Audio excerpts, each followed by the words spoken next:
Bueno, buenas tardes. Continuando con la actividad de este Congreso Uruguayo de Química Clínica. Este espacio es de la Confederación Latinoamericana de Bioquímica Clínica, COLABIOCLI, y ha sido denominado Visión y Desafío de los Profesionales Bioquímicos y títulos equivalentes de América Latina y el Caribe.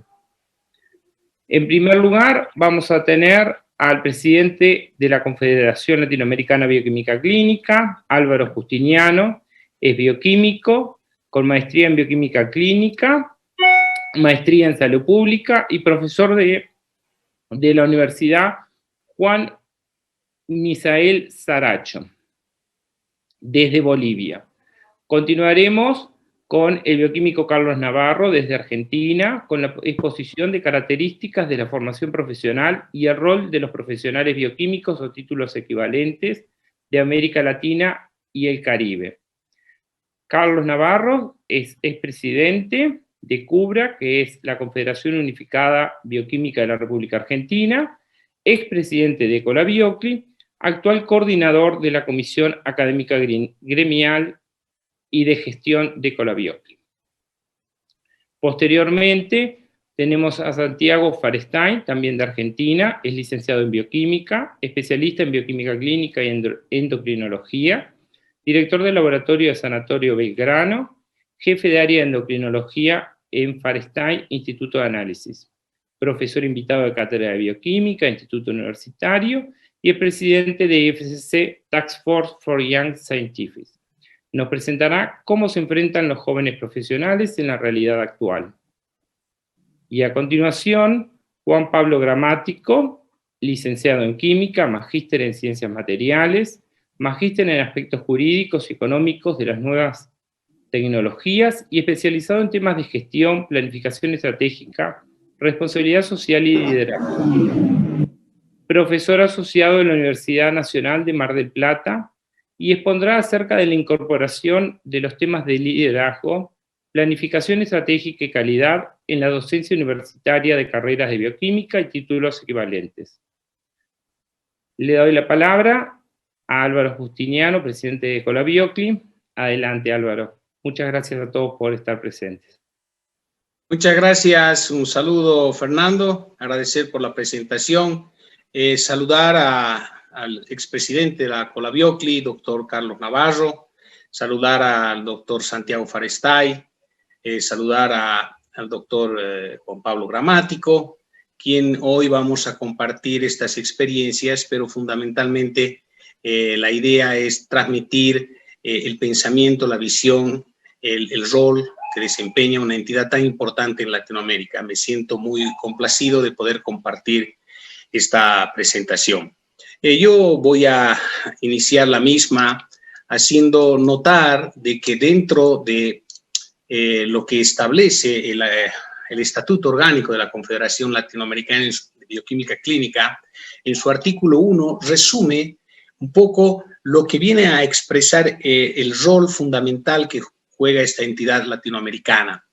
Es así que la Confederación se constituye en una institución profesional de carácter científico, académico y gremial, privado e internacional sin fines de lucro, que agrupa a las entidades de los países y que se encuentran formadas por profesionales universitarios que se dedican a la bioquímica clínica o profesiones similares o por crearse en América Latina o en otros países con idioma latino. No tiene ningún propósito de tipo político, racial o religioso y sus afiliados tendrán los derechos y obligaciones establecidas en las normativas que prevé el Estatuto Orgánico de la entidad.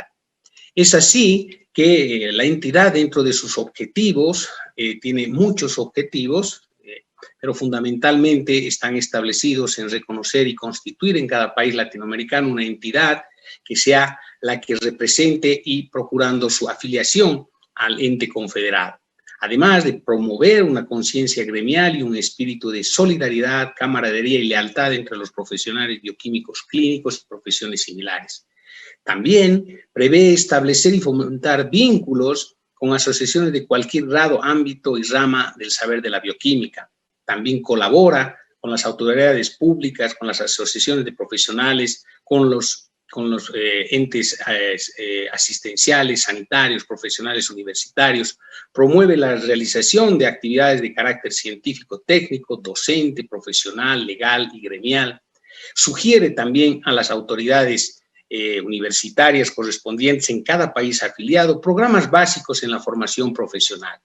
La idea es poder mostrar un poco cuál es el objetivo fundamental de esta importante entidad que va a cumplir ya casi más de 50 años de vida institucional. Además de actuar coordinadamente con otras organizaciones y entidades públicas, privadas, nacionales e internacionales, a fin de que los principios y objetivos de la Confederación contribuyan a la solución de los problemas mundiales de la profesión, sirviendo en la mejor forma a los individuos y a la sociedad. Además, pretende siempre facilitar la coordinación con los gobiernos, con las universidades y las entidades públicas en los países latinoamericanos. Difunde por los medios que considera adecuados, inclusive editando publicaciones periódicas, temas científicos, gremiales, profesionales y de la actividad de la institución. Difunde, en fin, la dignidad, jerarquía, individualidad y emancipación de la profesión.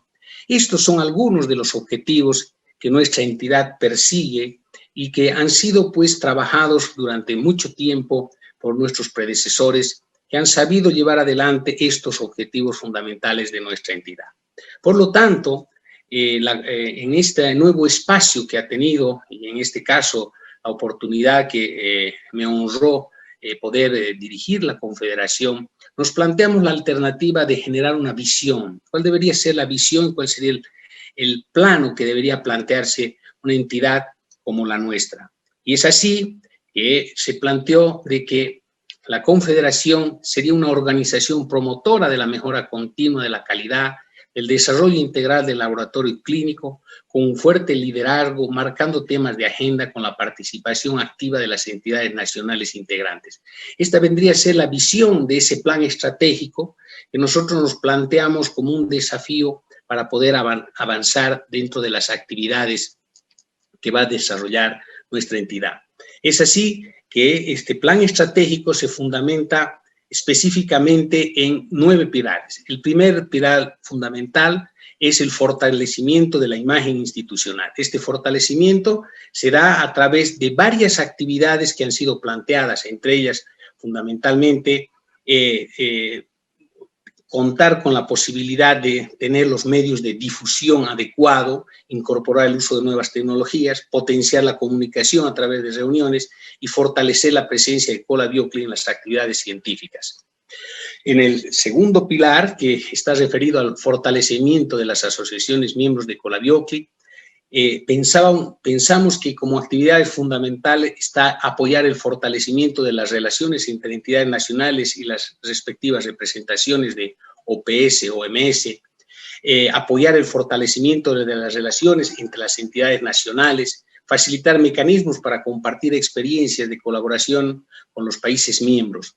Esto permitiría que las entidades y las asociaciones miembros de nuestra entidad puedan fortalecerse y verse beneficiadas y parte integral de este ente confederado. El pilar número 3 es el énfasis en la participación de los jóvenes profesionales, y es ahí que se planteó la necesidad de incorporar a los jóvenes profesionales como colaboradores en las actividades que desarrolle Colabiocli, generar las condiciones para que a nivel de un grupo latinoamericano y en cada uno de los países se pueda replicar esta actividad que permita hacer énfasis en los nuevos profesionales. El pilar número 4 es fundamentalmente promover el fortalecimiento de las normativas y los marcos regulatorios en los países tendientes al reconocimiento de sistemas de gestión de calidad en los laboratorios. Eso pasa porque la entidad debe generar las condiciones para que los marcos regulatorios en los países puedan irse adecuando a las realidades y a las condiciones en cada uno de los países, de manera que se tienda a la mejora continua, a la implementación de sistemas de gestión de calidad, a los procesos de acreditación de los laboratorios, al análisis comparativo de reglamentaciones sobre ética, sobre certificación profesional, algo que regule, que vaya a mejorar el marco regulatorio en los países. El pilar número 5 estaba dirigido fundamentalmente a fortalecer las estructuras nacionales que promuevan la mejora continua de la calidad. Y eso pasa precisamente por la implementación de programas de evaluación externa de la calidad, programas de acreditación de laboratorios de acuerdo a las realidades y a las condiciones en las que se mueve el país. El pilar número 6 que la Colabiocli ha contemplado es fortalecer el rol de los profesionales bioquímicos clínicos, profesionales en el laboratorio clínico o sus equivalentes como parte del equipo de salud. Y seguramente es precisamente en esta actividad que hoy vamos a hablar en este espacio Colabiocli, en el 13º Congreso de la Asociación Bioquímica Uruguaya, que van a permitir precisamente hablar de ese rol y vamos a poder tener una visión mucho más amplia. El pilar número 7, identificar temas de agenda para ampliar los alcances del laboratorio. Ahí estamos hablando de promover la investigación y el desarrollo tecnológico. Estamos hablando de cómo se puede incorporar en los congresos de Colabiocli una agenda con temas específicos, con anticipación que permita orientar trabajos de investigación en los próximos años. El pilar número 8 está referido a desarrollar programas de capacitación continua, facilitando el acceso a los diferentes países, es decir, generar condiciones para que los países puedan acceder a procesos de formación continua. El pilar número 9 es fortalecer la relación con las universidades e instituciones científicas, y este también es un elemento que en esta actividad vamos a poder compartir y escuchar las experiencias fundamentalmente del expresidente de la Confederación Latinoamericana de Bioquímica Clínica, de Juan Pablo, y la visión que puede tener como parte de los jóvenes investigadores, los jóvenes profesionales que decimos a partir de la participación de Santiago. Como conclusiones, pensamos de que Colabiocli debe generar condiciones para un nuevo liderazgo de la entidad, la incorporación eficiente de las entidades nacionales miembros de Colabiocli, redimensionar y jerarquizar el rol de los profesionales bioquímicos y títulos equivalentes en los sistemas de salud de los países, fomentar la implementación de un marco regulatorio, programas de calidad y de acreditación de laboratorios en Latinoamérica, incorporación de las entidades nacionales en convenio con las universidades en la definición del proceso formativo de los profesionales e incorporar a los jóvenes profesionales en los espacios de liderazgo de las entidades nacionales. Yo quiero concluir por los 13 segundos que me quedan dentro de lo establecido, decir que el riesgo más grande es no tomar ninguno.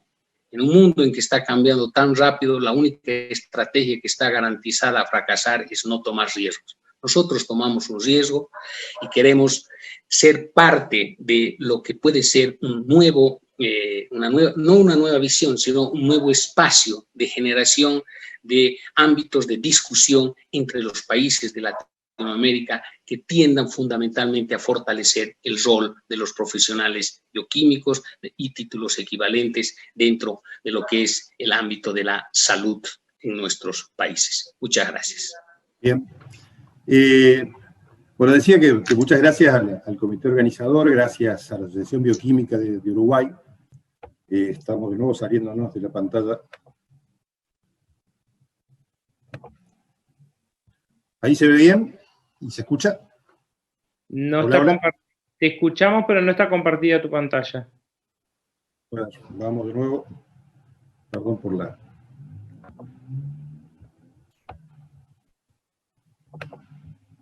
Ahí. Ahí estamos. Ahí. Maximizala. Ahí está. Gracias. Bueno, hacemos los agradecimientos rápidos tanto a la Asociación Bioquímica Uruguaya, al comité organizador y obviamente a Colabiocli por generar este espacio. El tema, ya desde el título, parece muy grande, como características de la formación profesional en América Latina y el Caribe. Y de hecho, vamos a tratar de focalizar pura y exclusivamente lo que tiene que ver la formación y el rol del profesional en el ámbito del laboratorio de análisis clínicos, porque obviamente nuestra profesión nos abre un sinnúmero de posibilidades de trabajar, que se en la parte de bromatología, en toxicología, o sea, es muy amplio el espectro de posibilidades que tenemos desde nuestra profesión de ejercerla, pero vamos a tratar en este pequeño espacio de poder brindar de alguna manera un análisis muy subjetivo respecto a lo que es el ejercicio de la profesión desde el laboratorio clínico. Y para poder orientarnos, obviamente también hay que hacer, creo yo, un recorrido de cuáles son nuestros orígenes. Y creo que tomando el origen del hombre, el hombre siempre ha estado preocupado por la salud, y en principio dejaba esta cuestión de la salud en manos de hechiceros, de adivinos, y posteriormente empezó a evaluar de alguna manera lo que ocurría con algunas secreciones y excreciones de enfermos y trataba de encontrarle alguna solución. Así aparecen los primeros análisis que se hacían era ver si la orina de algún enfermo atraía insectos, particularmente hormigas, y detectaban la presencia de glucosa. Luego se veía también, esto pasaba hace 400 años antes de Cristo, es decir, que 400 años de Cristo ya estaban los primeros testeos a la cabecera del paciente, y después de 2400 años parece que volviéramos a las fuentes. Entonces, hay quienes analizan la evolución de la profesión bioquímica a partir de las disciplinas básicas. Hay quienes lo hacen a partir de la evolución de la química, otros lo hacen a partir de la evolución de la física, otros a partir de la microbiología o de la biología. Pero me pareció que la mejor forma de tratar de entender el impacto en la formación es ver cómo evolucionó el laboratorio de análisis clínicos en el mundo. Y en ese sentido hay autores que diferencian tres fases: la temprana, la de institucionalización y la fase de extensión.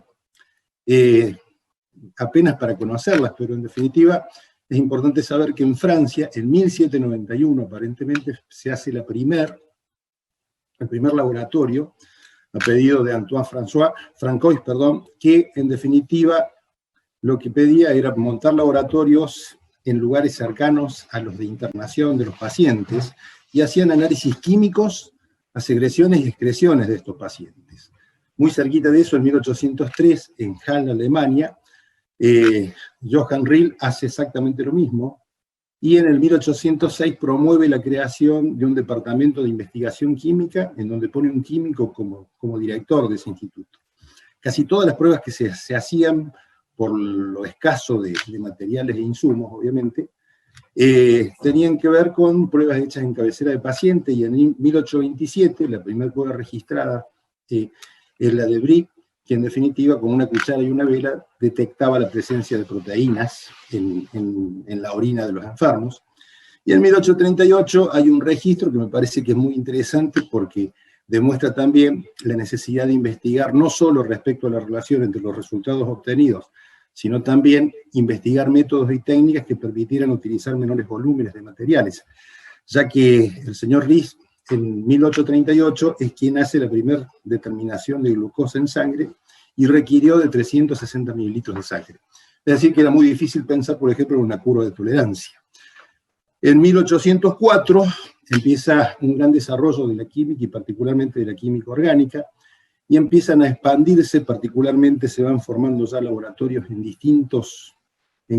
prácticamente todos los hospitales, y a partir de 1855 empieza la gran diseminación, esta etapa de expansión, y es donde aparecen los primeros laboratorios fuera de los hospitales, fuera de los lugares de internación, ya que muchos químicos, a partir del interés que tenían los clínicos por ver los resultados químicos, empezaron a montar laboratorios en gabinetes particulares.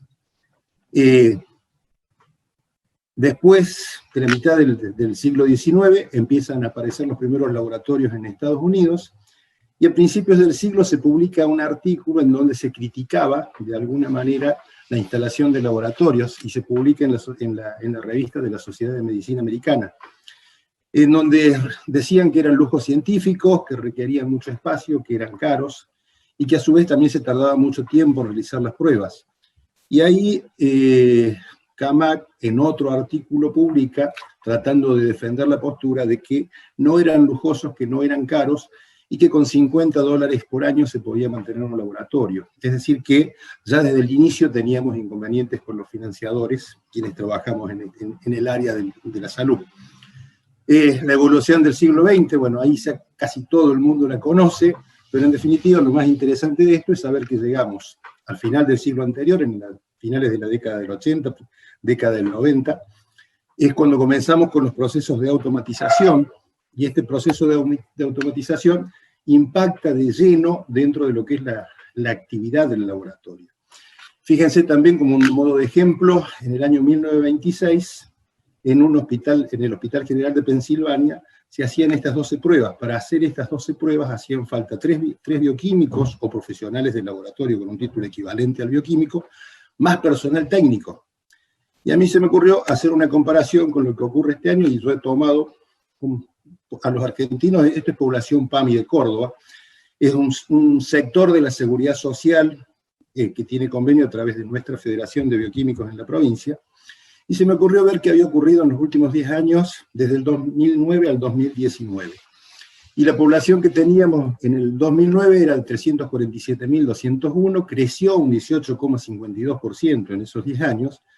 El total de prácticas que se le solicitaron a esa población al principio eran 211.753, y 10 años después crecieron 113,83%. Esto demuestra la gran demanda o el gran crecimiento en lo que tuvo que ver la actividad del laboratorio, obviamente ayudado por esta cuestión de la automatización. Y también el tema de las prácticas diferentes, también crecieron, y crecieron un 59,56%, o sea, mucho más que lo que creció la población. Esto obviamente demuestra de que la cantidad de nuevos analitos que se van dosando, nuevas técnicas, nuevas prácticas que va implementándose en el laboratorio, son las que también ayudan en alguna medida a la definición de nuevos diagnósticos, nuevas enfermedades, nuevos tratamientos y nuevos pronósticos al resto del equipo de salud. Entonces, el impacto que tiene esta utilización o la automatización del laboratorio, de alguna manera, no hay dudas que mejora la calidad analítica. Yo recuerdo que en el caso, cuando uno empezó a trabajar, por allá por la década del 80, uno hacía los cálculos del error de cada uno de los analitos que dosaba, y sumando los errores del distinto instrumental que iba utilizando. Todo eso hoy ha mejorado gracias a la automatización. También esto que veíamos también mejoró la productividad, y también nos permite hacer una mayor diversidad. Pero hay quienes se preguntan si esta tecnología podrá de alguna manera reemplazar al bioquímico, y esto nos posiciona en una situación que a mí me gusta enfrentarla como una cuestión de crisis, a partir de que hay quienes están convencidos de que esto va a ocurrir, como ha ocurrido en otras actividades de la sociedad actual, pero también deberíamos verla como una oportunidad. Y en contraposición yo digo, la crisis se puede plantear porque esta mayor escala lo que ha generado es una no visibilidad a partir de la despersonalización en la atención en cada uno de los laboratorios. A su vez también la automatización requiere habitualmente de grandes estructuras, lo que significa un alto costo de inversión, y para poder amortizar ese alto costo se genera mucho mayor concentración de las muestras, de muestras para poder amortizar el costo. A su vez también, en esta evolución constante nos posiciona en otra crisis que tiene que ver cómo amortizar los equipos. Si vemos la situación que estamos transitando en este momento con la pandemia, vemos que hay muchos laboratorios que han hecho grandes inversiones para poder hacer la PCR, para hacer diagnóstico COVID. Y en cuestión de meses aparecen kits reactivos en donde a partir de la detección de un antígeno también se puede hacer diagnóstico. Y entonces disminuye el volumen que aquellos laboratorios que habían invertido, con una expectativa de recuperar la inversión, se modifica, y obviamente que impacta en la escala del laboratorio. Y por otro lado, el tema de las actividades reservadas también es importante, que esta evolución constante tiene que ver con lo que es la educación superior, a partir de una estrategia de generar desde las casas de estudio nuevas carreras en lugar de modificar los planes de estudio o modificar las mallas curriculares para que los nuevos profesionales estén en conocimiento. Entonces se resuelven los problemas de las sociedades actuales creando nuevas carreras, y eso nos genera zonas grises en lo que es la actividad cotidiana. Pero obviamente estoy convencido que es la gran oportunidad también que tenemos, porque si nosotros pensamos en los laboratorios como instituciones de salud, en donde para ser instituciones de salud lo primero que tenemos que ver es que no tenemos que entregar solo resultados, sino generar informes vinculados a la patología o al motivo por el cual una persona asiste al laboratorio. Para eso necesitamos comunicarnos como profesionales, tanto en el preanalítico con los pacientes como en el postanalítico con el resto del equipo de salud. Participar en las etapas de preparación del paciente y luego preparación de las muestras, o sea, vincularnos, porque ahí vamos a obtener información que luego nos va a permitir validar los resultados que obtengamos. Y finalmente tenemos que convencernos y cambiar de actitud. Y por ejemplo, cuando aparecen nuevas prácticas, hasta no hace mucho tiempo, el laboratorio se enteraba de las nuevas prácticas a partir de la solicitud que el médico hacía, cuando en definitiva el bioquímico debería ser quien esté asesorando al resto del equipo de salud respecto a nuevas prácticas, prácticas en desuso, y a su vez también, por supuesto, a partir del conocimiento que tiene la formación, generar una opinión respecto a los diagnósticos que se generan. Entonces creo que todo esto se facilita de alguna manera si no nos olvidamos que detrás de un número que identifica la muestra, detrás de un código de barra, un QR más nuevo, nosotros como profesionales no nos olvidamos que detrás de ese código siempre hay una persona que está por ahí angustiada o está esperando un resultado, y de alguna manera de ese resultado dependerá un tratamiento o dependerá lo que el médico recomendará para mejorar su salud. Entonces, por eso creo que es muy importante. Este es el repaso de la historia y creo que de alguna manera era importante porque fíjense que en Argentina el título de bioquímico lo generan facultades de ciencias químicas, facultades de ciencias exactas, físicas y naturales, y también facultades de ciencias médicas. Cada una le pone un condimento particular, en definitiva. Obtenemos el mismo título, estamos habilitados para desarrollar la misma actividad, pero obviamente alguna pequeña orientación a las ciencias químicas, a las ciencias exactas o a las ciencias médicas tenemos de acuerdo a la facultad donde se forme. Esta misma historia, esta cuestión de haber originado en la química, en la investigación, estar muy hechos a las ciencias exactas y mucho a la investigación, también es lo que ha generado por ahí la diversidad de nombres en los distintos países que conforman hoy la Confederación Latinoamericana. Y en este sentido, bueno, desde el título de bioquímico hasta patólogo médico, hasta bacteriólogos, microbiólogos, químicos, biólogos, son todos los profesionales que de alguna manera conforman o desarrollan su actividad, o son los que hemos llamado en esta comisión que se conformó títulos equivalentes, pero en definitiva todos somos quienes estamos en condiciones de dirigir el laboratorio. Y en el año 2010 se hizo un trabajo, o sea, se publicó un trabajo en el que participaba el doctor Plácido Blanzaco, lamentablemente falleció antes de que este trabajo se publicara, falleció en el año 2009, y estaba también Cecilia Brizón, quien ha colaborado con Colabiocli en algunas actividades de tipo académica, y ellos lo que hicieron fue, o sea, es un trabajo bien amplio, pero yo tomé las dos cuestiones que creo que son importantes para ver a dónde estamos parados. Y fundamentalmente lo que se ve tiene que ver, ellos lo que hicieron fue dividir en áreas, en la formación curricular de los bioquímicos o títulos equivalentes para toda Latinoamérica. Entonces solicitaron información de los países que obtuvieron respuesta, armaron este trabajo y bueno, y dividieron en áreas, el área básica, biomédica, profesional, la de salud pública, la de investigación, área de formación general y humanística y el área de práctica profesional. Y hacia la derecha, ven en el otro cuadrito, hicieron un peso relativo de cada una de las áreas en lo que es la formación de acuerdo a la unidad académica. Y lo que se observa en ese lugar es una amplísima dispersión del peso que tiene, tanto o sea, que van en algunos casos del 0 hasta un 40% de dispersión de lo que aporta el ciclo básico, el biomédico, desde un lugar a otro. Esto demuestra también de que somos parecidos, pero no iguales, y es donde deberíamos trabajar para ir mejorando en estos objetivos que se plantean a nivel regional.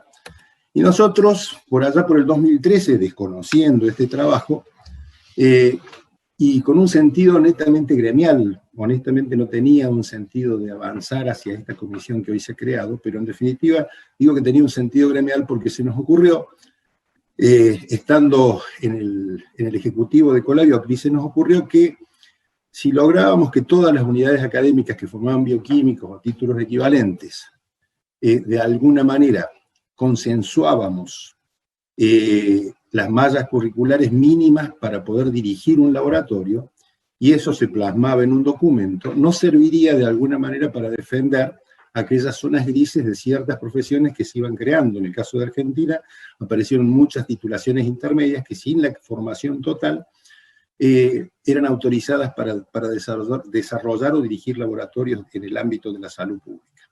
Entonces, de esta manera, se genera el primer foro de educación convocado por Colabiocli, se invitó a todas las facultades, tuvo participación de distintos países, y en ese primer foro se trabajó respecto a mallas curriculares y respecto a planes de estudio, pero obviamente quedó abierta toda una perspectiva de trabajo, y por eso se convocó al segundo foro que se hizo en Santa Marta, en Colombia, y en ese segundo foro ya se empezó a hablar más de internacionalización, de movilidad académica, movilidad estudiantil, movilidad docente, y de hecho también, obviamente, en esta cuestión de ir consensuando o generar consensos hacia las mallas curriculares.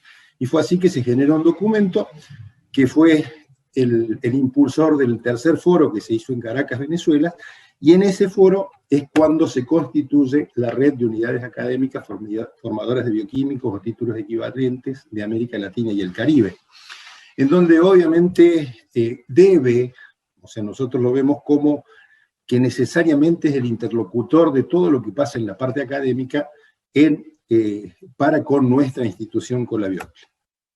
Esta es la declaración de Caracas, o sea, habla específicamente de esta cuestión, de que con el auspicio de la Colabiocli se forma esta red, y tratar de fomentar y desarrollarla en el resto de los países.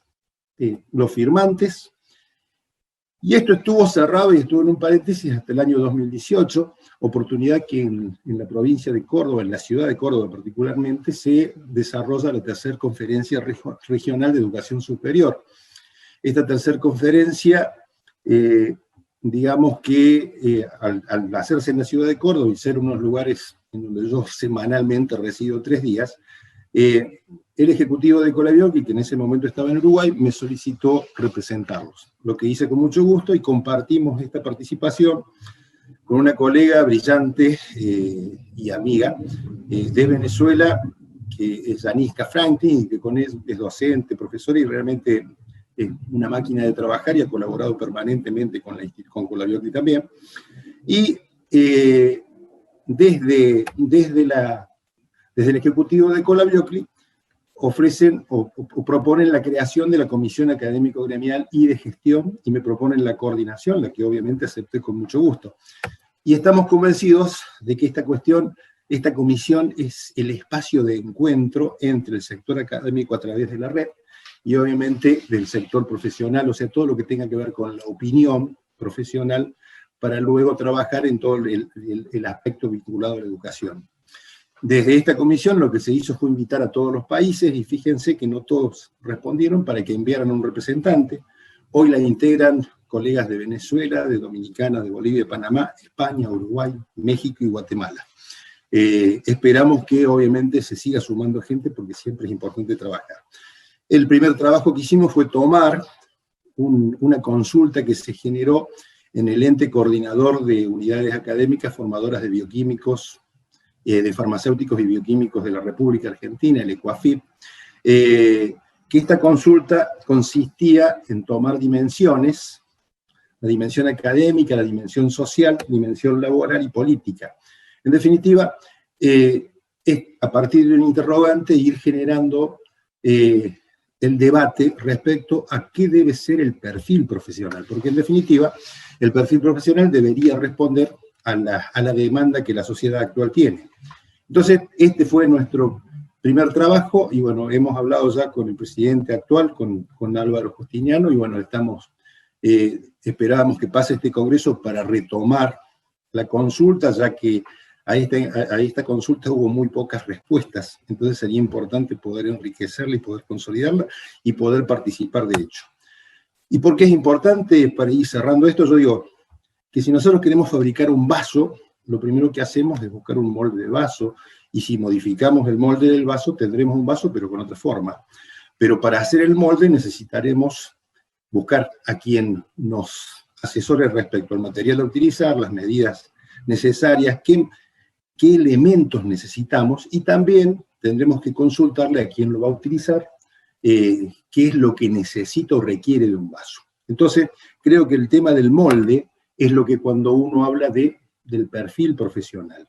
Entonces, normalmente las mallas curriculares en nuestras unidades académicas se modifican en función de exigencias de acreditación, es decir, cumplir estándares para acreditar la carrera, termina siendo una modificación en mallas curriculares, cuando en definitiva las mallas curriculares deberían responder a otra cuestión. Entonces decimos que en esta comisión de asuntos de académico, gremial y de gestión, es donde debe confluir todo el aporte que el sector académico realice a partir de lo que es la evolución del conocimiento, que luego impacta en ciencia y tecnología, y que tiene que incorporarse en forma más ejecutiva dentro de lo que son las mallas curriculares. Y luego, desde el sector profesional, obviamente, que la experiencia profesional y a su vez la visibilidad que uno tiene de cada una de las problemáticas que la sociedad demanda para que de alguna manera seamos en ese conjunto quienes elaboremos el molde para que los bioquímicos o profesionales con títulos equivalentes respondan a esta cuestión de la demanda de las sociedades. En definitiva, digo, es importante, es muy importante que trabajemos, es muy importante que se sumen al hacer. Y déjenme terminar con algo que un uruguayo dice, alguien a quien yo admiro mucho, lamentablemente nos dejó en el 2005, Eduardo Galeano decía que al fin y al cabo somos lo que hacemos para cambiar lo que somos. Yo los invito a todos a hacer, porque en definitiva es la forma que vamos a cambiar lo que hoy avisoramos como esta crisis. Gracias. Muchísimas gracias, Carlos. Y adelante, Santiago, con la palabra sigues. Continúas tú. Antes que nada, muchísimas gracias al comité organizador, a Colabioclio por esta invitación. Para mí es un honor realmente compartir un simposio con semejantes personalidades de la bioquímica, como el doctor Navarro, como el doctor Justiniano y Gramático. Así que bueno, yo voy a aportar desde mi lugar de joven profesional un poco cómo vemos la visión, o cómo vemos estos desafíos que nos tenemos que enfrentar hoy en día cuando salimos por ahí de las universidades y nos volcamos en el ambiente laboral. Voy a hacer un breve repaso, muy breve repaso de lo que es la actualidad en el laboratorio y cómo lo vemos, algunas palabras de los jóvenes bioquímicos y estas oportunidades de las que estamos hablando.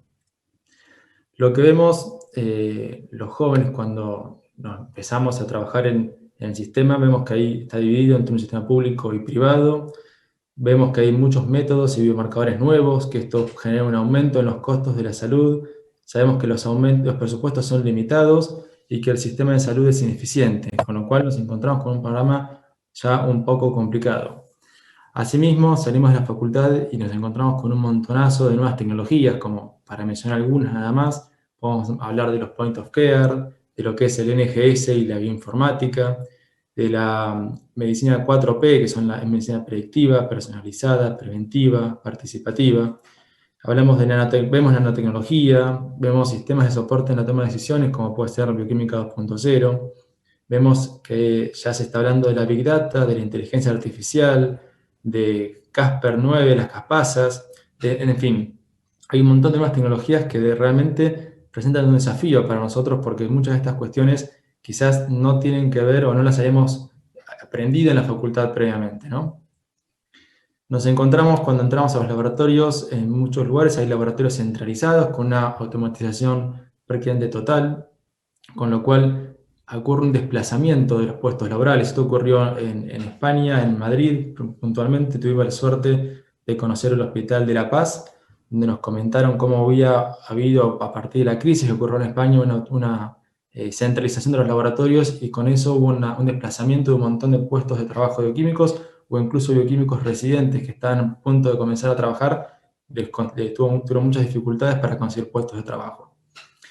El surgimiento de los point of care, que si bien, como dijo el doctor Navarro hace un rato, existen desde hace muchísimo tiempo, hoy vemos que los médicos en sus consultorios o los pacientes mismos de su casa pueden hacer mediciones de glucosa, de colesterol, de proteína C reactiva, troponina, viéndose la coagulación, haciendo los controles con el RIN. Incluso ahora también, como estamos hablando recién, hay métodos rápidos para detección de coronavirus, con lo cual la bioquímica va cambiando permanentemente. Esto es una dinámica diaria donde vemos permanentemente que surgen nuevas tecnologías y nuestro trabajo como bioquímico está realmente desafiado. Incluso hay tecnologías que son excelentes. Una de ellas es el point of care de glucemia. Tuve la oportunidad de conocer gente que utiliza unos parches que se colocan en la subdermis, y con el celular van rastreando en tiempo real su valor de glucemia, lo cual es fascinante realmente, ¿no? También nos encontramos con sistemas como son el middleware, donde ocurren que existe el delta check, la autovalidación, el control de calidad prácticamente automatizado, el control de stock, inteligencia de negocios, es decir, hay un montón de herramientas que van utilizando o van desplazando el trabajo del bioquímico. Y asimismo, por otro lado, vemos que el aumento de las publicaciones en bioquímicas es abismal, está realmente creciendo de forma exponencial. Si buscamos en PubMed 3 palabras claves como puede ser la medicina de laboratorio, bioquímica clínica o química clínica, vamos a ver este número de publicaciones cómo van creciendo a partir de los años. Y ya vemos, en la figura quizás no se nota, pero incluso ya hay publicaciones del año 2022. Entonces, ¿hacia dónde vamos realmente? Al parecer, con lo que vamos planteando en este programa, pareciera que los bioquímicos jóvenes somos el coyote que está queriendo ir en una dirección que no sabemos bien si es la correcta o si vamos a llegar a buen puerto.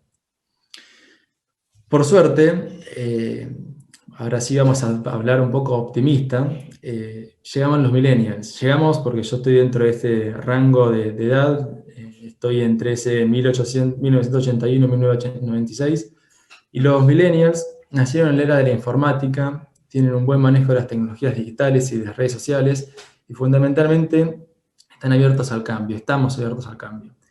Y los millennials tienen varias cualidades, que las voy a mencionar en un ratito, pero son cualidades muy similares a los de los grandes líderes que nosotros conocemos. Tuve la suerte de tener muy buenos mentores en mi desarrollo bioquímico, y realmente lo que yo iba observando en estos mentores eran cuáles eran las cualidades que realmente hacía que nosotros sintamos fascinación por ellas, ¿no? Y nos contagien toda su pasión por lo que hacían. Y realmente algo que yo siempre destaco es que al hablar con gente que por ahí tiene 70 años, yo senté que estaba hablando con un joven, una persona de mi edad, que prácticamente no voy a decir de 20 años en su momento, pero sí una persona mucho más joven, con la cual podía hablar de una forma muy tranquila y con mucha pasión. Esto es algo bueno porque quizás la juventud no está en la edad, ¿no? Sino está en la cabeza, en la forma de pensar. Los millennials estamos de a poco copando el ambiente laboral, la fuerza de trabajo. Según este artículo, a partir del 2025 vamos a ser la mayor fuerza de trabajo trabajando, y ya de a poco vamos viendo cómo vamos copando el ambiente laboral. El año pasado tuve que dar una charla y antes de dar la charla me encontré con este artículo en un diario que dice cuál es la pregunta del millón, haciendo referencia a los millennials en realidad, y destaca ciertas características, cualidades que a mí me parecen interesantes y me gusta hablarlas. Dice este artículo que los millennials tienen unas habilidades singulares, que tienen un talento intrínseco, que tienen un pensamiento creativo, están hambrientos de conocimiento y se destacan por ser muy colaborativos y enfocados en resultados. Y toda esta sopa, este cóctel que se va formando, realmente los convierte en facilitadores del cambio. Y también habla, como era un artículo de la India, habla del mantra de millennials y dice que son inclusivos, que son emprendedores, les gusta mucho el aprendizaje y son colaborativos. Y todo esto realmente es la configuración perfecta para habilitar la transformación del laboratorio de hoy, ¿no? Esto, déjenme decir 2 palabras más. En la parte de inclusivo, habla mucho de lo que es el verticalismo, están en contra del verticalismo y hablan mucho de la equidad. Y esto es algo que se ve mucho en las residencias. En Argentina, cuando entra a una residencia, los hospitales por lo general son ambientes de mucho verticalismo, y cuando uno entra a ambientes donde hay jóvenes, uno enseguida se siente más cómodo porque detecta que hay un cierta horizontalidad en esta jerarquía. Y la realidad es que ese es un ambiente de trabajo mucho más agradable, y eso es algo fundamental para este grupo de jóvenes. En Argentina los grupos de jóvenes en realidad tenemos muchas alternativas.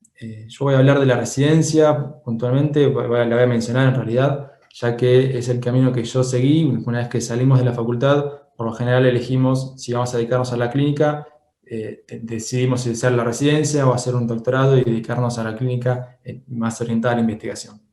El sistema de residencia en Argentina la verdad que funciona muy bien, tiene mucha experiencia, funciona hace muchísimos años, e incluso residencias no solamente en bioquímica clínica, sino tenemos residencias orientadas específicamente a la microbiología, a la inmunología, incluso a la citogenética o a la toxicología. Y también aquel que no quiera hacer una residencia puede optar para hacer especialidades, ya sea en bioquímica clínica, en hematología y hemostasia, e incluso hasta en genética y en salud pública. Estas son algunas de las alternativas que los jóvenes tienen. La residencia es un sistema de formación integral y de posgrado, el cual es además remunerado y acotado en el tiempo. Por lo general varía entre 3 y 4 años. Es de carácter exclusivo y a tiempo completo y está destinado al graduado reciente en las disciplinas que integran el equipo de salud, cuyo objetivo es completar su formación de manera exhaustiva, ejercitándolo en el desempeño responsable, eficaz y ético en la disciplina correspondiente, que en este caso va a ser la bioquímica. Asimismo, en la Argentina, además de tener las bioquímicas, existe lo que es la Comisión de Residentes Bioquímicos, que se encarga de agrupar a todos los residentes del país que sean miembros. En realidad, ser miembro es simplemente manifestar la voluntad de serlo porque no hay ningún otro requisito. Y este grupo de Corevio, además de ya tener la residencia como base de información, lo que hace es exponenciarla mucho más y potenciarla, mejor dicho, porque realizan, por ejemplo, simposios mensuales multicéntricos, porque residentes de muchos hospitales se juntan para hacer ateneos. Estos ateneos, además, tuvimos la iniciativa en su momento de empezar a grabarlos y subirlos a YouTube para que estén disponibles para residentes de otras partes del país. Incluso al ser gratuito y estar en este medio de YouTube, puede ser disponible para quien lo quiera escuchar de cualquier parte del mundo. Y también pues se publican ofertas laborales, ya que el residente, una vez que termine su etapa de formación, automáticamente necesita o muchas veces quiere empezar a trabajar en un ambiente. Y lo bueno de estas formaciones es que cualquier bioquímico que haya hecho una residencia, por lo general, resulta mucho más sencillo conseguir un trabajo. Y después, además tenemos beneficios para la capacitación, donde tenemos, por lo general, becas o ya sea completas o un porcentaje de la inscripción gratuita para muchos congresos y actividades. Esta es una foto que se tomó antes de la pandemia, claramente, donde muestran que en el Hospital Garrahan, por ejemplo, se habían reunido aproximadamente unos 200 jóvenes residentes de todo el país para dar ateneos. Y estos ateneos son 11 por año, porque es uno por mes, sin contar el mes de enero, y se reúnen en el Hospital Garrahan, en el aula magna, donde entre 4 a 6 residencias diferentes pueden exponer sobre algún tema que ellos crean importante. Estos son algunos de los temas que se han hablado el año pasado, y bueno, esto se va actualizando permanentemente. Se hizo una encuesta también a residentes y exresidentes. Simplemente les quiero mostrar un dato que me parece muy importante, porque se preguntó en qué grado se considera que la residencia o la participación en Corevio había contribuido a la formación de estos profesionales jóvenes. Y el 97% de ellos, que fueron 134 respuestas, dijeron que había aportado muchísimo a su formación.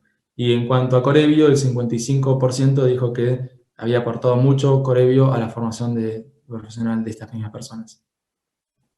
Luego, si vamos un poco más allá y hablamos de lo que pasa a nivel mundial, les quiero comentar un poco acerca del grupo de jóvenes de la IFCC, que es el IFCC Task Force for Young Scientists, del cual participo activamente en este grupo.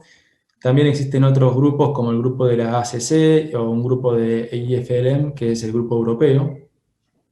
Pero básicamente me gustaría hablarles de la IFC, que es el grupo donde yo trabajo. Tenemos varias actividades, entre las que se encuentra el proyecto de Lab Surfing, un programa de mentores. Existe un programa también de intercambio, donde facilitamos los intercambios entre jóvenes. Se escribió en su momento una guía para la investigación. Hacemos webinars gratuitos que son subidos a la plataforma y se pueden ver luego en su momento cuando tengan ganas. Y también estamos organizando para el próximo Congreso Mundial un foro donde los jóvenes estarían invitados un día antes para poder discutir y hacer intercambio de ideas y de opiniones. En cuanto a Lab Surfing, es una página que se creó en su momento para facilitar el contacto con jóvenes de todo el mundo.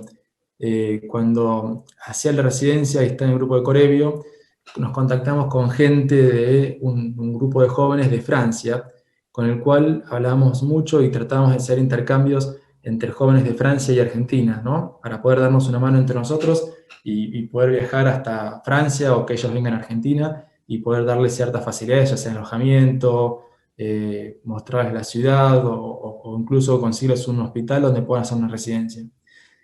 Y esto fue un trabajo manual que lo empezamos a hacer entre 2 personas y llegó un punto que dijimos, bueno, esto hay que hacerlo internacional, porque la realidad es que es una herramienta muy útil y no puede estar solamente sesgada en este grupo de gente. Así que creamos esta página donde los jóvenes de todas partes del mundo se pueden inscribir, es una página gratuita, y quedan registrados en el sistema. Y luego cuando alguien busca, porque tiene pensado viajar a algún lugar, ya sea Uruguay, por ejemplo, entonces busco una ciudad en Uruguay y consigo ver qué gente, qué joven bioquímico de Uruguay esté allí que me quiera alojar o me quiera dar cierta información, o pueda incluso intercambiar opiniones por una mensajería.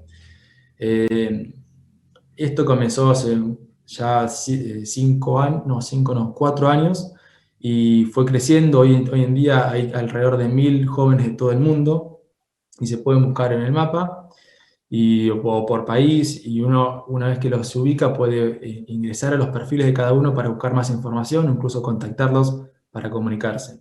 Y esto se puede hacer no solamente individualmente con cada uno de estos jóvenes, sino también se puede hacer en foros de discusión o en consultas generales a todo un país o a toda una especialidad, porque están divididos también por especialidades, y principalmente intercambiar experiencias, ¿no? Eso es lo más importante de esta página y lo que queremos hacer con los jóvenes. Fundamentalmente porque nació de una preocupación o una necesidad que había, que identificamos globalmente en todos los jóvenes. También hay un programa de mentores donde se trata de ubicar un joven que quiere hacer una determinada actividad y contactarlo con un mentor que esté capacitado para desarrollar esa actividad. Incluso ahí se pueden combinar dos actividades juntas, como por ejemplo el programa de intercambio que voy a mencionarles en las próximas diapositivas. Y lo importante de esto es que estamos encontrando un joven que está buscando una necesidad con un profesional que tiene ganas de enseñar y de aportar su conocimiento para la formación desde chico. Se escribió también un research booklet, que es una libreta donde dice algunos tips o unos guías de cómo hacer investigación en salud. Por ejemplo, por qué es importante la investigación, cómo hay que hacer para elegir un proyecto indicado, la literatura científica, crear el plan de investigación, incluso hasta cómo presentar luego los hallazgos en pósters o una presentación oral o escribir un paper científico, ¿no? Esto es la verdad que es una herramienta muy importante que es muy valiosa. Los webinars se hacen aproximadamente 3 webinars o 4 webinars por año, y son muy valiosos porque se invitan a profesionales expertos en el tema y se combinan con jóvenes para poder dar una orientación mucho más apuntando a lo que el joven está buscando y no quizás un laboratorio de referencia para poner técnicas. Así que la verdad que sí los recomiendo porque es una herramienta muy, muy valiosa. El programa de intercambios es un programa que en la realidad es fantástico y está muy poco diseminado. Tiene como objetivo promover la cooperación internacional entre laboratorios, facilitar el intercambio de jóvenes entre países que sean miembros de la IFSC, compartir habilidades científicas de alto nivel e introducir nuevas o mejoradas habilidades científicas en el laboratorio del aplicante. Es decir, yo para aplicar esto tengo que decir que voy a ir a un laboratorio, aprender una técnica o un método nuevo para luego volver a mi país, a mi laboratorio y aplicarlo y llevarlo a cabo. Lo bueno de esto es que tiene una duración máxima de 3 meses, es decir, uno puede aplicar para estar hasta 3 meses en el laboratorio al que está queriendo ir, y el programa le incluye el pasaje de avión en clase económica y además hasta 1.500 francos suizos, que son aproximadamente $1.500 por mes. Y la única condición es que una vez que vuelva a aplicar estos aprendizajes en su laboratorio y escribir un reporte breve en el Linux de la IFSC. Además, si surge una publicación, mencionar a la IFSC como un aportante de esta publicación. En mi experiencia, yo tuve la oportunidad de ir a Filadelfia a hacer una rotación en el Hospital CHOP de Filadelfia, y fue la verdad que una experiencia magnífica porque sin esta posibilidad de esta beca realmente se hubiera hecho muy difícil. Así que los invito a que lo lean y que participen porque es una herramienta súper valiosa. Y bueno, como conclusiones entonces, quiero decir que existen diversas alternativas para los jóvenes bioquímicos en el plano de la salud, en otros planos también, pero hoy estamos enfocados en la salud principalmente. Los cambios son constantes, pero son oportunidades para los más emprendedores, que esta es una cualidad que los jóvenes realmente tenemos de forma innata, me parece, y tenemos que explotar al máximo. También debemos ser más eficientes, transformando el rol del bioquímico para convertirnos en proveedores de conocimiento, en lugar de ser proveedores de información solamente. Y esto es algo que viene justamente ahora de la mano con lo que es la experiencia de coronavirus, ¿no? Porque creo que a partir de esta pandemia, algo positivo que puedo rescatar es que el bioquímico salió del laboratorio, fue una persona mucho más visible, y la gente entiende mucho más cuál es el rol del bioquímico. Hasta hace poco, cuando uno hablaba que decía que era bioquímico, preguntaban si sacábamos sangre o cuál era el rol que hacíamos, y realmente hoy es algo que es mucho más visible. Incluso muchos pacientes o colegas médicos incluso que nos llaman para preguntarnos y pedirnos muchos consejos. Esto le da un valor agregado altísimo a la información del laboratorio, al rol del bioquímico, y realmente hasta ahí tenemos que apuntar, tenemos que ir en esa dirección.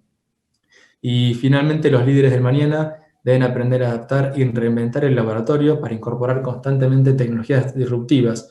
Esto es algo a lo cual no podemos ir en contra, porque es la evolución. Y realmente el más apto va a ser el que sobrevive a todo esto. Y por último, una diapositiva que a mí me gusta, hablando de lo que es la información y las redes sociales. Estamos yendo en esa dirección, ¿no? Hoy estamos teniendo un salto exponencial en todo esto, y creo que es importantísimo poder entenderlo y sacar provecho de todo esto. Bueno, sin nada más, muchísimas gracias y espero que les haya gustado. Muchas gracias, Santiago, por la exposición, y dejamos compartir pantalla y así le habilitamos a Juan Pablo. Juan Pablo, adelante, continúas tú. ¿Qué tal? Buenas noches, muchas gracias. La verdad que un placer compartir este espacio en el Congreso, escucharlo a Carlos, escucharlo a Álvaro desde Bolivia y a Santiago. La verdad, Santiago, excelente tu exposición, muy interesante, porque conjuga algunas de las cuestiones que Carlos presentó desde una perspectiva de proyección histórica, con una realidad bien concreta de cómo ven esta cuestión los jóvenes hoy. Creo que se presentan desafíos interesantes para las universidades, y justamente el tema que me toca abordar a mí es la incorporación de temas como gestión de calidad, planificación estratégica y liderazgo en las currículas universitarias.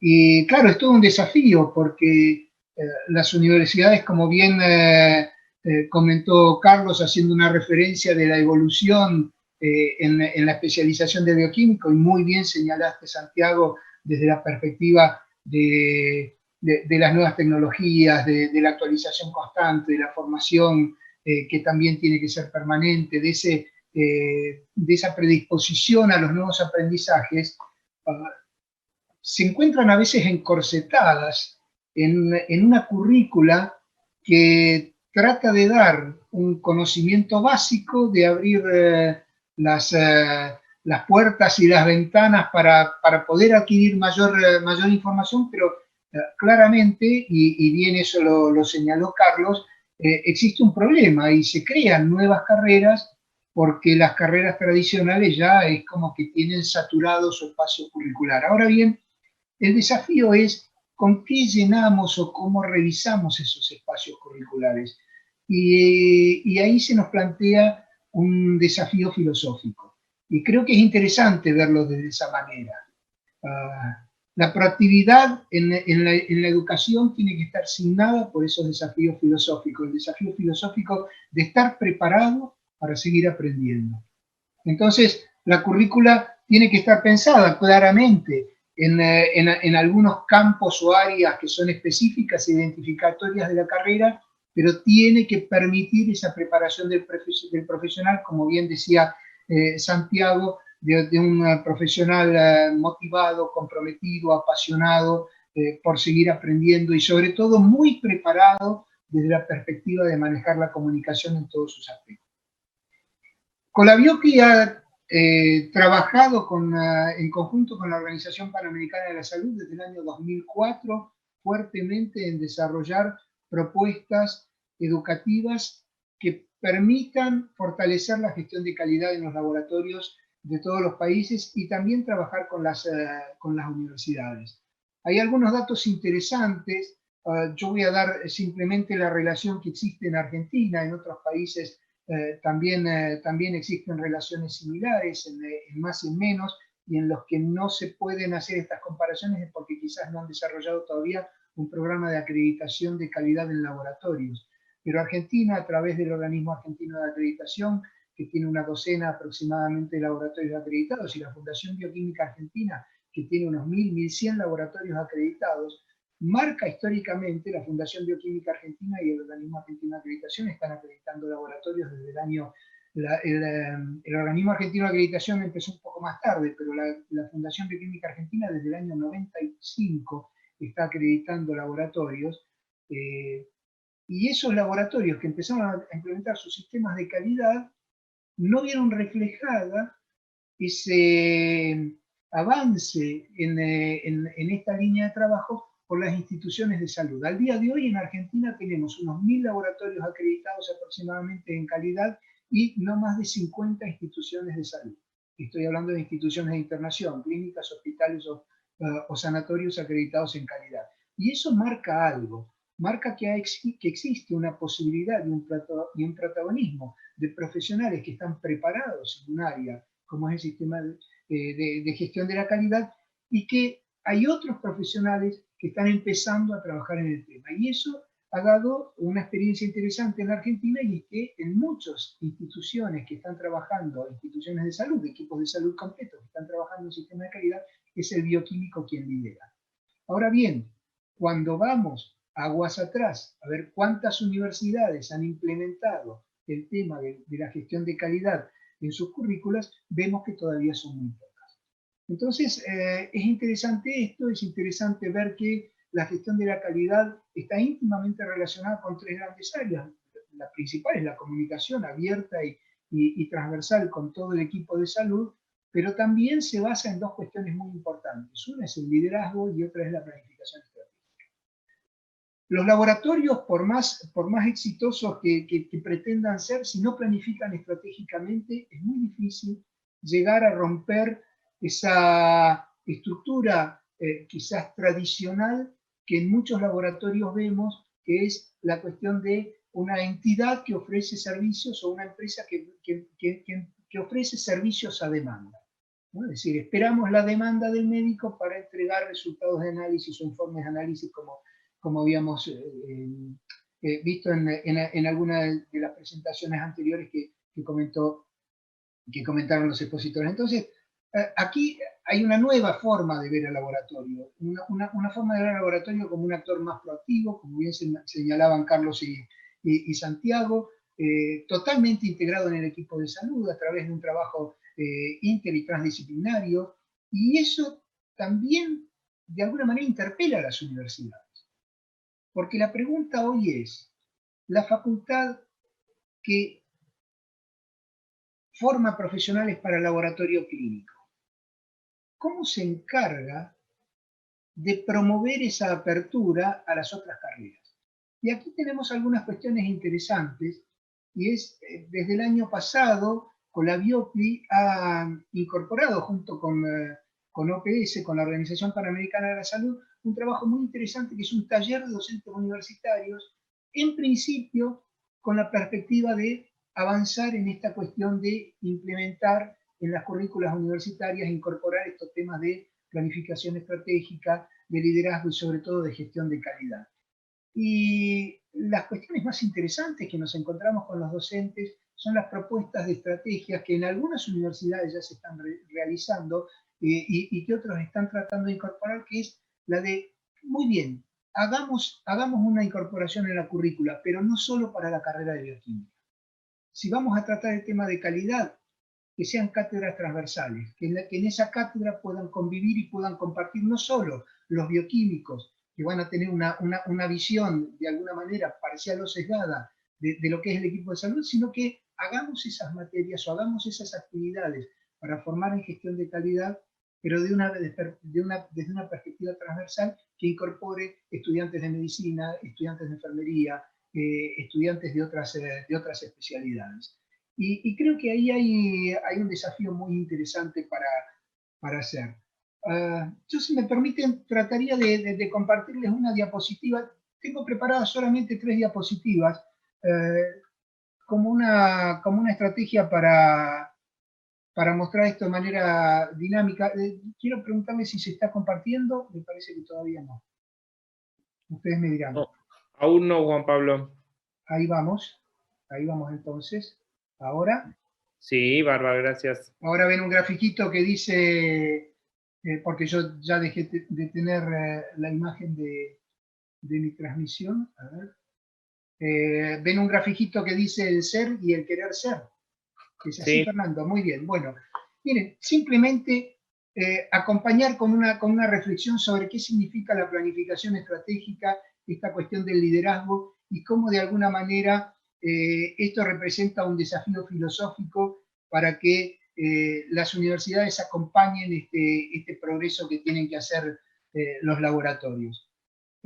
Yo aquí voy a usar el puntero. Aquí vemos al ser. Esto que está identificado como una personita, esta es una realidad que se manifiesta no solo para las personas, sino para las organizaciones. Hoy un profesional o hoy una persona es alguien y quizás quiere ser otra persona, tiene un objetivo. Y de la misma manera, un laboratorio tiene su objetivo y quiere ser un laboratorio diferente.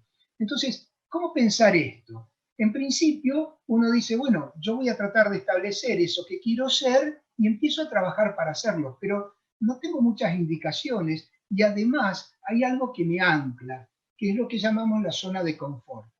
Las universidades tienen que trabajar fuertemente desde la perspectiva filosófica para romper esa zona de confort, es decir, para transmitir a los nuevos profesionales esto que Santiago muy bien ejemplificó con el programa de mentores, el hecho de decir, bueno, yo conocí una persona que tenía 70 años o que tenía 70 y pico de años y era tan joven como yo, tan apasionado como yo, y buscaba el cambio y estaba más actualizado incluso en muchas cosas de lo que estoy actualizado yo, y eso me marca algo. ¿Qué me marca? Que esa persona supo romper con la zona de confort. La zona de confort es algo que nos ancla, que nos ata, que no nos deja crecer y que está de alguna manera caracterizada por las condiciones culturales, por la contención que significa estar allí dentro, por las creencias, por las experiencias, incluso por la seguridad que me da a mí cierta organización, cierta incluso actividad tradicional,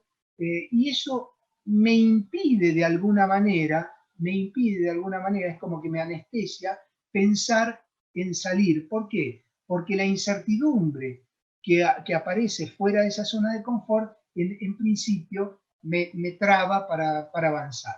Generalmente, estas cuestiones se dan porque hay poco conocimiento del entorno y del futuro. Y aquí es muy importante el rol que cumplen las asociaciones profesionales, como la Asociación de Bioquímicos del Uruguay, que está realizando hoy su congreso, Colabiocli, la IFSC, la agrupación de los bioquímicos residentes que comentó Santiago y el grupo de jóvenes de IFSC, de jóvenes profesionales de IFSC, cumplen un rol fundamental. ¿Por qué? Porque ayudan de una manera clara a romper este desconocimiento que hay sobre el entorno y del futuro. Ahora bien, si nosotros nos preguntamos por el querer ser tiene que ser un atractivo, un foco que nosotros tenemos que construir, tiene que ser un modelo construido en libertad.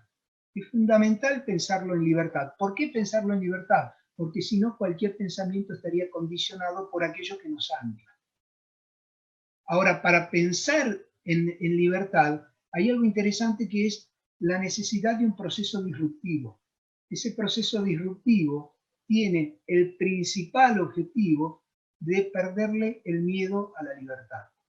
¿Y cómo se le pierde el miedo a la libertad? Aquí estoy citando a Erich Fromm, un sociólogo que más de algunos de los que están escuchando debe haber leído. Tiene un libro que justamente se llama El miedo a la libertad, o Miedo a la libertad, y la principal hipótesis del libro radica en el hecho de que si a una persona le damos libertad absoluta para designar su futuro, es decir, para elegir su futuro, entra en pánico porque las variables son tan grandes que no sabe para dónde ir. Un poco lo que está representando este miedo a la libertad es la posibilidad de seguir estando en mi zona de confort. Ahora, ¿cómo se pierde el miedo a la libertad? se pierde con mayor conocimiento de escenarios futuros.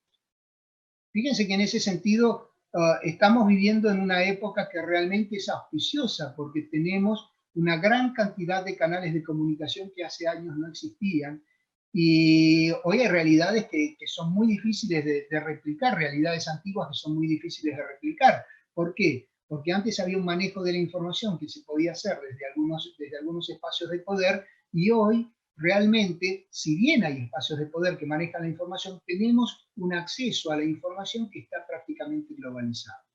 Entonces, la cuestión es, y nuevamente, el desafío filosófico en las universidades, tenemos mayor acceso a la comunicación. ¿A qué información tenemos acceso? A todo tipo de información. Entonces, es interesantísimo que incorporar en las currículas de las profesiones de salud un esquema que capacite de forma transversal y homogénea a los distintos agentes de salud en gestión de calidad, el liderazgo. ¿El liderazgo por qué? Porque uno podría decir, bueno, pero ¿quién lidera el equipo de salud? Cualquiera puede liderar el equipo de salud. Cualquiera puede liderar el equipo de salud. Y tenemos excelentes ejemplos. En Colombia, por ejemplo, en una de las universidades o facultades de medicina más tradicionales de Colombia, como es la Universidad del Cauca, una enfermera como rectora de la universidad y decana de la Facultad de Ingeniería, de Medicina, perdón. Tenemos ejemplos excelentes en un montón de situaciones en donde ya el equipo de salud está constituido de manera interdisciplinaria y de alguna forma se ha roto esa hegemonía o supremacía de la profesión médica y se ha abierto el espacio a una participación más activa. Pero eso se puede hacer si interpretamos las profesiones del equipo de salud incluidas desde una filosofía en la cual el liderazgo lo puede tener cualquiera de los integrantes. Aquel que tenga la proactividad y el conocimiento suficiente para abrir esa puerta que puede de alguna manera llevar a una interpretación más coherente del diagnóstico del paciente o de la posibilidad de tratamiento del paciente. Pero esas son cuestiones, son habilidades, hoy se las conoce como competencias complementarias en la formación profesional, que las universidades tienen que procurarse su espacio para integrarlas en el programa. Entonces, simplemente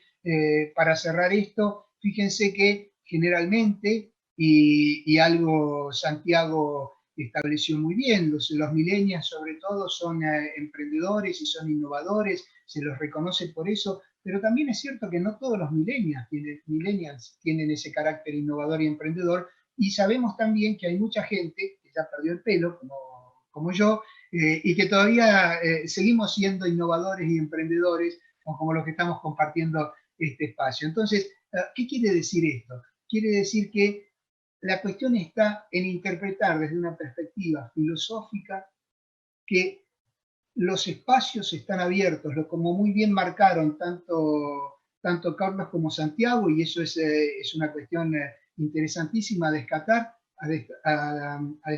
Ambos hablaron de la crisis como un espacio para las oportunidades. Las oportunidades existen y te tienen que encontrar preparado. Picasso decía, la inspiración existe, pero te tiene que encontrar trabajando. Entonces, para ir finalizando, es interesante ver que todo esto que yo traté de una forma un poquito más gráfica de reflejar en esta diapositiva, es posible si se empieza a trabajar aquellas cuestiones relacionadas a la gestión de la incertidumbre, ya no a la incertidumbre meteorológica de los resultados, sino a la incertidumbre en pensar el futuro. Y sabemos que hay algunas cuestiones muy interesantes para ir terminando, que hay muchos datos que nos permiten avanzar en esa gestión de la incertidumbre. Gustavo Galas, de Marcelo Galas, de la OPS, participando el día de ayer en el Congreso de ABU, nos hablaba en su presentación sobre resistencia a los antimicrobianos de los Objetivos de Desarrollo Sostenible de la ONU, de la Organización de las Naciones Unidas. Esa es una agenda con desafíos al año 2030. objetivos de desarrollo sostenible. Sabemos hoy que para que una organización sea sostenible se tiene que gestionar en 3 dimensiones. Eso se llama gestión de triple impacto. Impacto económico, impacto social, impacto ambiental. Y entonces, los profesionales que gestionan los laboratorios clínicos tienen hoy que pensar también en ese triple impacto. No alcanza simplemente con hacer bien mi trabajo desde la perspectiva de esperar a la demanda. El laboratorio tiene que ser un actor protagónico del equipo de salud y tenemos que acompañar en la preparación del liderazgo desde las universidades a los futuros profesionales. Un poco eso quería comentarles, simplemente muestro la agenda de la ONU de los Objetivos de Desarrollo Sostenible para que ustedes puedan ubicarlas. El que tiene interés simplemente tiene que poner esas palabras claves en internet y se va a encontrar que cada uno de esos objetivos está abierto a una serie de metas que cada país, son más de 140 países los que han asociado. Los países latinoamericanos, la mayoría, asociado a esta agenda y tienen agendas propias, y hoy por hoy los proyectos se financian, tantos proyectos de investigación como proyectos de desarrollo, como proyectos de generación de nuevas empresas, se financian a nivel internacional teniendo en cuenta que los proyectos deben al menos estar enfocados en 2, 3 o 4 de estos objetivos para que tengan una perspectiva amplia. Creo que tenía una última diapositiva, simplemente esta es la imagen que se encuentran en la página de Colabiocli, invitando a todos los docentes que quieran hacerlo a participar del taller virtual de docentes universitarios. Hay unas 60 universidades representadas en estos momentos en el taller y estamos trabajando en la Agenda 2021 con una idea que surgió del taller, que surgió del aporte de los docentes universitarios, y es que en la semana del 7 de abril, cuando se conmemora el Día Mundial de la Salud, se conmemore en Latinoamérica y con el apoyo de la Organización Panamericana de la Salud, en la Semana de la Calidad en Salud. La idea es que a partir de las facultades que forman profesionales bioquímicos, con el apoyo de Colabiocli, que ya está comprometida a participar fuertemente en esto, y las entidades nacionales, podamos instalar la conmemoración de la Semana de la Calidad en Salud, aprovechando ese papel de liderazgo que pueden asumir los profesionales de los laboratorios clínicos desde la perspectiva que son quizás el área de los equipos de salud que con más tiempo ha desarrollado sus sistemas de gestión de calidad. Esa es un poco la idea, mi presentación. Voy a dejar de compartir para estar preparados a las preguntas o comentarios que pueda haber. Estoy a disposición de ustedes. Bueno, muchas gracias, Juan Pablo. Excelentes exposiciones. Estamos todos desde las distintas ópticas y desde los distintos lugares en el mismo, digamos, camino en el cual nos encontramos frente a ciertos desafíos que están planteados por el entorno, están planteados por, como bien decía Santiago, por los jóvenes profesionales, y en el cual creo que todos los actores tienen que de alguna manera ir buscando los vías de comunicación para ir encontrando ese nexo e ir llegando a ese profesional que cada vez que salga termine su currícula y se reciba, salga a un mundo más real de lo que conociendo desde en la facultad, ¿no? Obviamente que más en esta área, en salud y en tecnología, los cambios son tan día a día, que los otros cambios que ocurren, que tienen que ocurrir, van más lentos. Hay áreas, como las que bien mencionaban, que sí es necesario, tanto en la carrera nuestra de profesionales de laboratorio, como en algunas otras, que lo que es gestión de recursos humanos y gestión de recursos materiales, como base para llevar adelante la planificación estratégica son necesarias, y el tema que mencionaba Juan Pablo, en lo que es el liderazgo, la conducción de trabajos en equipos para lograr realmente el feedback de su equipo en el laboratorio, y lo que es el área de comunicación, ¿no? Comunicación interna en las instituciones y comunicación hacia afuera, porque el laboratorio en realidad necesita muchísima comunicación con sus clientes, sean los usuarios o sea el equipo de salud, para lograr su planificación y lograr el camino. No sé si Álvaro o Carlos, que iniciaron la presentación, tienen algún comentario para después pasar a alguna de las preguntas. Álvaro, Carlos, adelante. Hay mucho para comentar, pero bueno, vamos a ser respetuosos por ahí de los tiempos.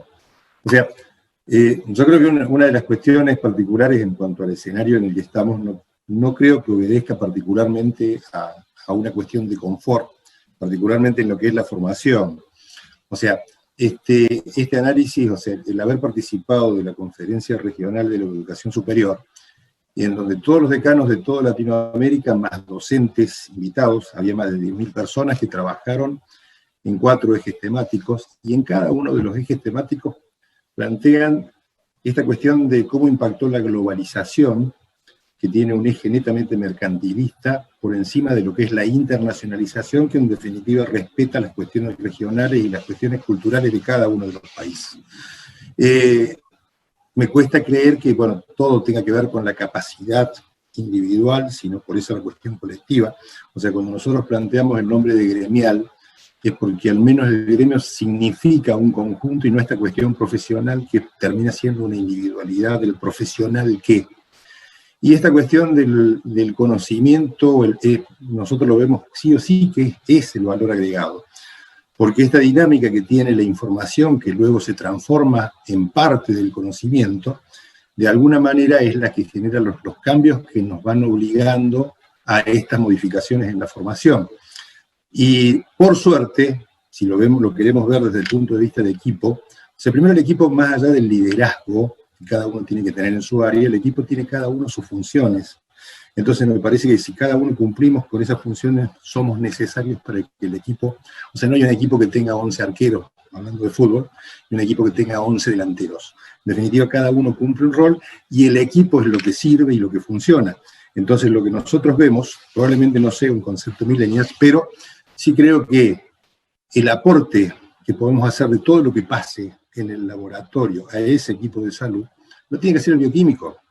Así como, o sea, ¿por qué? Porque el médico hoy tiene la misma crisis que tiene el profesional del laboratorio, y lo que tiene la parte de imágenes. ¿Por qué? Porque esta evolución hace que cuando terminamos, o sea, recibimos un título universitario, en otra época nos duraba mucho tiempo. Hoy, cuando parece que sabemos todo, nos cambian todas las preguntas, algo así decía Benedetti en algún poema, pero en definitiva, esa necesidad de conocimiento también la tiene el médico. Entonces, por eso digo que es importante que el profesional del laboratorio sea quien asesore y sea el consultor necesario de todo lo que pase, así como el farmacéutico debe ser en todo lo que pase en la parte de medicamentos, el que se dedica a la parte de imágenes, en todos los avances que tiene la imagen, porque es muy dinámico. Entonces el concepto de equipo yo lo veo como todos iguales, cada uno haciendo su función, y en definitiva creo que todos trabajando con un mismo objetivo, que en el caso del laboratorio tiene que ser mejorarle la salud a la gente, porque si no, es medio como que nos planteamos objetivos de movernos, y por ahí esos objetivos terminan pisoteando otros. O sea, esto que hablamos de concentrar trabajos, muchas veces no se hace en un análisis de la necesidad que tienen pequeñas localidades, en donde esas grandes estructuras no llegan, y en donde hay pequeños laboratorios que se hacen inviables por la actitud que tienen los grandes concentradores respecto a competir por precios, por ejemplo. Y lo que están haciendo desde ese espacio grande es salir de esa zona para ir más arriba. Y en el mientras tanto desaparecen actores de la salud necesarios en pequeñas localidades que en toda Latinoamérica tenemos. O sea, no es que estamos en grandes centros urbanos y que todos estamos funcionando bárbaro. Está bárbaro hablar de calidad, pero también tenemos que hablar de reconocimiento profesional, porque en esta etapa, en donde parece que todos sabemos todo, o los nuevos van viendo todo, siguen existiendo lugares donde ni siquiera hay un registro de laboratorios, hay lugares donde no se habilita la profesión. Es decir, y por ahí aparecemos como superestructuras a hablar de acreditación de laboratorios, y hablamos de 15.189, cuando por ahí ni siquiera hay un registro de profesionales en ese lugar. Hay lugares en donde un idóneo está a cargo de un laboratorio, o sea, hay mucho por trabajar, y en eso con Álvaro lo hemos compartido muchas veces. Entonces digo, es fundamental esta interacción entre el sector académico y el sector profesional para poder avanzar en soluciones conjuntas. No puede ser que las instituciones se paren en la puerta de las universidades, o grupos de jóvenes, o grupos de viejos, como quieran, pero que alguien se pare en la puerta de la universidad y decirle, miren, todo lo que le enseñaron ahí ya no sirve, ahora tenemos que hacer esto. Creo que esa interacción tiene que impactar en lo que es la malla curricular, y un poco lo que decía Juan Pablo en este tema de la autoformación tiene que ser un elemento necesario, pero también hay cuestiones como elementos básicos de comunicación. Si nosotros tenemos un error, es que nos identifican como la rata del laboratorio, nos encerramos en el laboratorio, y por ahí nuestra gran satisfacción es tener buenos resultados o resultados de calidad.